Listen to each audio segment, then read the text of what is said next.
here in New York City many years ago. This lady, a lady of considerable means, she left her home in New York City and went off to Paris with her 2 children, leaving her home and her maid. Before she returned, the maid took all of her furniture and took it away. When she returned, the apartment was there. Rent was paid every month. But there was no furniture, not a thing in it.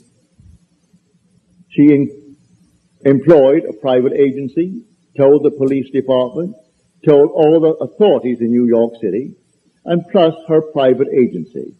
At the end of a few months, they did not turn up one thing concerning that stolen property. She came to see me. I said, all right, you're seated there and I'm seated here in my apartment, aren't we? Now, you are not seated in my apartment. You are seated right now. Close your eyes. You're seated in your own apartment. And you had a grand piano? She said, no, I had a piano, but it wasn't a concert grand. It was grand, but not a concert grand. And on it, I had my pictures of my 2 children. And I had pictures of the wall. She told me what they were. And the furniture, I said, all right, refurnish that place as you left it. You have a memory. She did. Now, when I stopped talking, it's because you have refurnished that place to me. Now you're going to go in and you aren't going to see your apartment from my apartment. You're in your apartment. And you can feel your chair and get off your chair and feel the piano and see the children, the pictures of the children, and that's what you're going to do. She agreed she would do it. And then we simply broke the spell. What did it take? 2 minutes? 3 minutes? That week, she went to her bank on Madison Avenue. As she was coming out of the bank, she had a past history of a little mental state where she was put away for a while because she needed psychiatric treatment. And the bars on this window reminded her of her past history and therefore addled her for a while. So she came onto Madison Avenue and turned south instead of turning north, where she should have. When she discovered her mistake, she was at the end of the block. When she got there and discovered her mistake, she looked down, and 2 very familiar ankles were standing right before her. She came up to the face, that's her maid. And the maid spotted it and started to scream.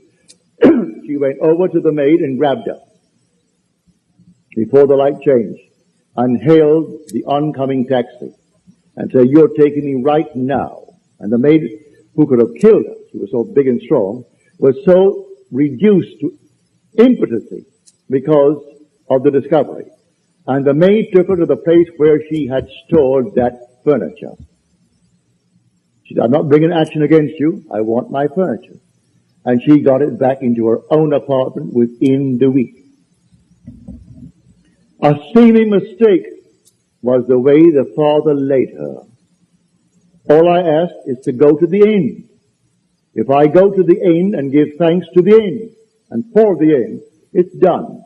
Now let the one in the depths of my own being devise the best means to take me to that end. The end is where I start.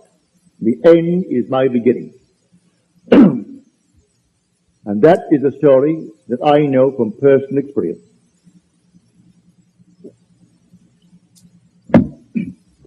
So do not attempt to devise the means and tell the one that you ask to pray for you how it should be done. He will lose all interest and turn his back and say, go elsewhere. You don't go into a doctor's office and tell him what he should do. If you go to him because you trust him, well then you either got to trust him and continue, or you're going to leave him. Well, if you go to someone that you really believe who knows how to pray, don't tell him how to do it and what means should be employed in order to do it. He is going to go to the end if he knows how to pray. The end is where we begin. In my end is my beginning. And we're always ahead of our evidence. So I go to the end. I see the whole thing done and then drop it and let it happen in my world.